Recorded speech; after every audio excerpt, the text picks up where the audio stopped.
사무엘상 18장 1절부터 16절까지 한 절씩 교독하겠습니다.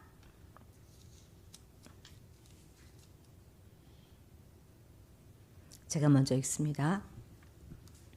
다윗이 사울에게 말하기를 마침에 요나단의 마음이 다윗의 마음과 하나가 되어 요나단이 그를 자기 생명같이 사랑하니라.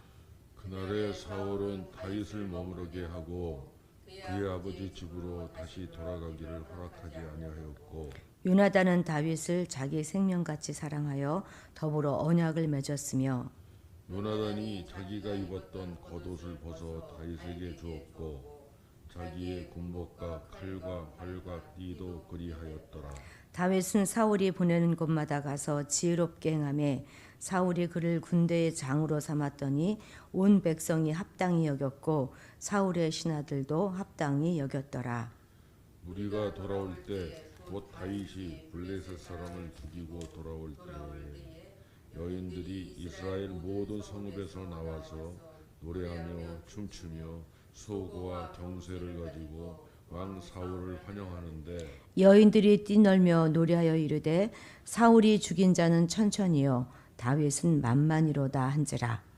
사울이 그 말에 불쾌하여 심히 노하여 이르되 다윗에게는 만만을 돌리고 내게는 천천만 돌리니 그가 더 얻을 것이 나라 말고 무엇이냐 하고, 그날 후로 사울이 다윗을 주목하였더라.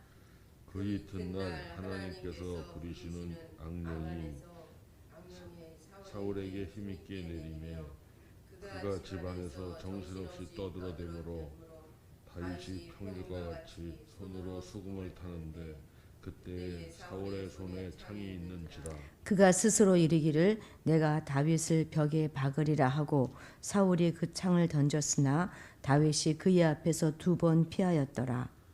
여호와께서 사울을 떠나 다윗과 함께 계심으로 사울이 두려워한지라. 그러므로 사울이 그를 자기 곁에서 떠나게 하고 그를 천부장으로 삼음에 그가 백성 앞에 출입하며 다윗이 그의 모든 일을 지혜롭게 행하니라. 여호와께서 그와 함께 계시니라. 사울은 다윗이 크게 지혜롭게 행함을 보고 그를 두려워하였으나 함께 있습니다. 온 이스라엘과 유다는 다윗을 사랑하였으니 그가 자기들 앞에 출입하기 때문이었더라. 아멘. 자, 이제 오늘 본문은요. 사울의 왕국에서 다윗이 짧은 기간 동안에 이제 명성을 떨치게 되는 그 과정을 기록하고 있습니다.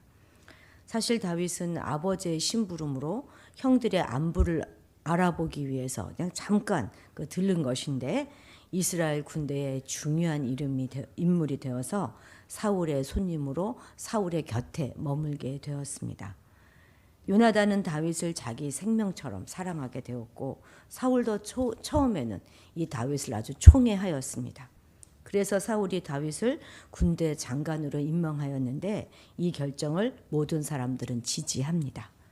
그러나 다윗의 인기가 자신을 넘어섰다고 생각하는 순간 사울은 다윗을 경계하고 급기야 다윗을 죽이려고까지 합니다. 어쨌든 다윗은 이제 아무도 모르는 가운데 기름 부음을 받은 자로서 이스라엘의 지도자가 되는 소명의 길에 반드시 이제 한 걸음 내딛게 되었습니다. 우리 7절 같이 함께 읽겠습니다. 여인들이 뛰놀며 노래하여 이르되 사울이 죽인 자는 천천히요 다윗은 만만이로다 한지라. 참 언뜻 보면 이런 여인들의 노래는 좀 경솔한 그런 노래였던 것 같이 느껴집니다. 쓸데없는 표현으로 해가지고 사울을 자극해서 다윗을 위험에 빠뜨리게 만들었으니까 말입니다. 우리도 그래서 누군가를 칭찬할 때 조금 조심해야 돼요. 그 칭찬을 누군가를 높여주면 그 주변의 누군가는 그것을 인해서 상처를 받을 수 있다는 사실을 우리도 기억해야 할 것입니다. 그렇지만 이런 여인의 노래가 불필요하거나 쓸데없는 표현이라기보다는 당시 사울로부터 멀어져 가는 백성의 마음을 표현하는 것이라고 보는 것이 더 설득력이 있을 것입니다. 또한 이러한 여인들의 노래는 당시 이 사울의 치세에서 지금 민심이 흘러가는 방향을 보여준다는 점에서 아주 중요합니다. 사울은 이미 하나님으로부터 버림을 받았잖아요. 그래서 그 결과 두 차례 그 블레셋과의 싸운 그 전쟁에서 이렇다 할 만한 공을 세우지 못했습니다. 첫 번째, 그 다윗이 공을 세운 그 엘라 골짜기에서 그 블레셋 그 골리앗과의 그 싸움에서 뭐 별로 사울은 한 일이 없잖아요. 그것뿐만이 아니라 요나단이 공을 세웠던 이 믹마스 전투에서도 오히려 사울은 회방꾼의 역할을 했을 뿐입니다. 공연히 막 금식 맹세를 시키고 막 그랬지 않습니까? 아무리 군중이 어리석다고 해도 지금 사울은 이미 지는 해다라고 하는 사실을 모를 리가 없었겠지요. 하나님께 버림받은 사람들의 끝은 이렇게 비참해집니다. 물론 하나님께 버림받았다고 해서 당장 어떤 결과가 나타나지 않을 수는 있습니다. 하지만 반드시 힘의 약화와 함께 사람들에게까지 버림받는 결과를 맞게 됩니다. 그렇기 때문에 우리들은 사람들의 마음을 얻으려고 거기에 막 연연해할 필요도 없겠지만 사람들의 마음이 돌아서는 것을 쉽게 생각해서도 안 될 것입니다. 마음이 돌아선 그 사람들에게 문제가 있고 나는 괜찮은데 그 사람들에게 문제가 있는 거다. 이렇게 속단해서도 안 될 것입니다. 만일 사울이 여인들의 이런 노래를 듣고 하나님과 자신의 관계를 한번 돌아보고 재정립하게 되었다면 어떻게 되었을까요? 우리 다윗의 경우를 한번 살펴볼까요? 다윗이 그의 아들 압살롬이 반역을 일으켰을 때 쫓겨가는 그 피난길에 오르잖아요. 그 피난길에 오를 때에 시므이가 따라오면서 다윗을 저주했다고요. 그럴 때 다윗은 어떻게 했습니까? 겸손히 자신을 돌아봤어요. 그리고 그 안에서 하나님의 뜻을 읽으려고 했습니다. 저 시므이를 죽여버려라 이렇게 말하는 그 부하들에게 내버려 두어라. 저게 하나님이 나에게 하는 말일 수도 있지 않겠느냐. 이렇게 말했던 게 다윗이란 말입니다. 그래서 다윗을 오늘날까지 그 많은 사람들이 흠모하고 높이는 것입니다. 우리는 반드시 기억해야 할 것입니다. 사람들과의 관계가 나빠질 때 사람들을 원망하고 누군가를 탓하기 전에 먼저 내 자신을 돌아봐야 돼요. 그래서 하나님과의 관계를 다시 한번 정립하는 우리가 되어야 할 것입니다. 그렇습니다. 하나님께 버림받은 사람은 반드시 사람들에게도 버림받게 되어 있습니다. 8절도 한번 같이 읽읍시다. 시작. 사울이 그 말에 불쾌하여 심히 노하여 이르되 다윗에게는 만만을 돌리고 내게는 천천만 돌리니 그가 더 얻을 것이 나라 말고 무엇이냐 하고. 아멘. 여인들의 노래를 듣고 아주 불쾌해서 심히 노했다. 아주 심기가 아주 불편해졌다 하는 것은 어떻게 보면 좀 이해가 가기도 해요. 자기가 왕인데 자기 앞에서 자신과 비교해서 막 다른 사람을 높였으니까 자신을 모욕했다 이런 생각도 들었겠죠. 그러나 만약에 다윗이 나타나서 골리앗을 쳐 없애지 않았다면 어떻게 되었을까요? 모든 이스라엘 백성들이 이 블레셋의 종이 되어야만 했던 그런 상황이었습니다. 어디 그뿐이겠습니까? 만약 다윗이 블레셋을 물리치지 못했다면 가장 먼저 죽고 가장 먼저 욕을 받을 사람이 누구였겠습니까? 바로 사울이었을 것이라고요.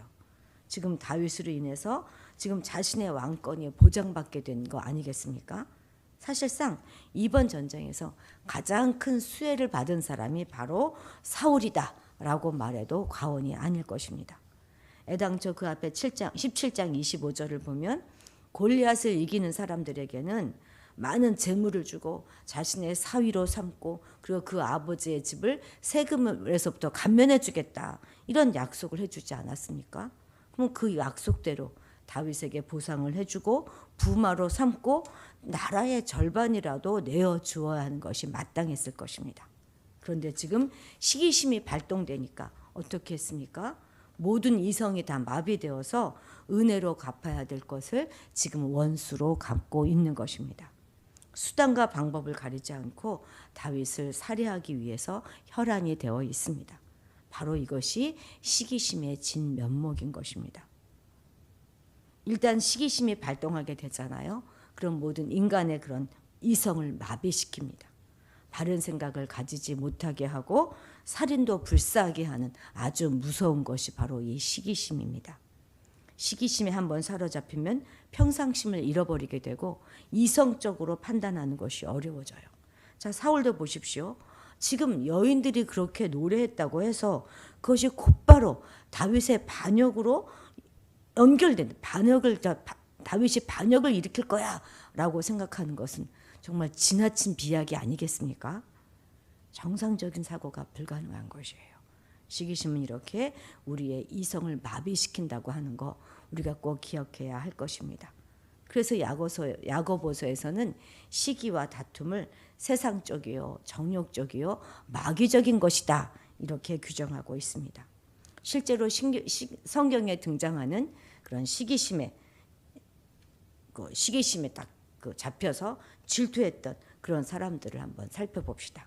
가인은 아벨을 죽였잖아요. 왜 죽였어요? 동생에 대한 질투와 시기심에서 그러했습니다. 에서가 야곱을 질투하여서 살해하려고 하였죠. 뿐만 아니죠. 사두개인과 바리새인들은 예수님을 시기하여서 예수님을 십자가에 못 박는 데까지 내어 주었습니다. 이토록 시기심은 아무것도 아닌 것을 가지고 사람을 살해할 마음을 품게 하고 실제로 살인조차도 아주 쉽게 저지르게 하는 것이 바로 이 시기심인 것입니다. 결코 시기심을 인간이라면 누구나 가지고 있고 뭐 어쩔 수 없는 그런 기본적인 성품이야 이렇게 생각하고 너그럽게 그렇게 허용해서는 안 될 것입니다. 그것은 거듭나지 못하고 타락한 인간들이 가지고 있는 그런 중대한 범죄들입니다. 우리는 지금부터 시기심을 완전히 버리기로 작정해야 할 것입니다.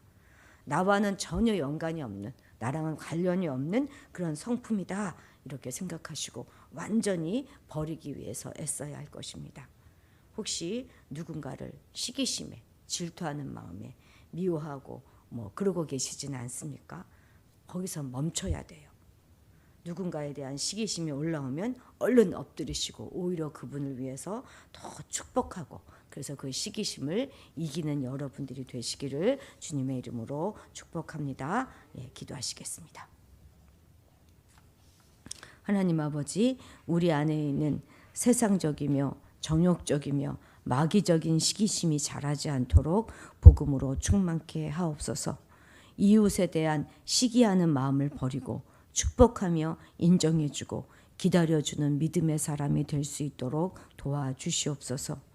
우리 마음의 평강이 시기심으로 인하여 깨지지 않게 하시고 믿음의 정도를 안정적으로 걸어가는 자들 되게 도와주시옵소서. 하나님께 버림을 받은 자는 사람에게도 버림받게 된다는 이 단순한 진리를 기억하게 하여 주시옵소서. 그래서 뭔가 사람들과의 관계가 소원해질 때 먼저 하나님과의 관계를 돌아보게 하시고 아버지와의 바른 관계 속에서 이 땅을 살아가며 모든 인간관계에서 승리하는 우리가 되게 도와주시옵소서. 감사드리며 예수님의 이름으로 기도드렸습니다.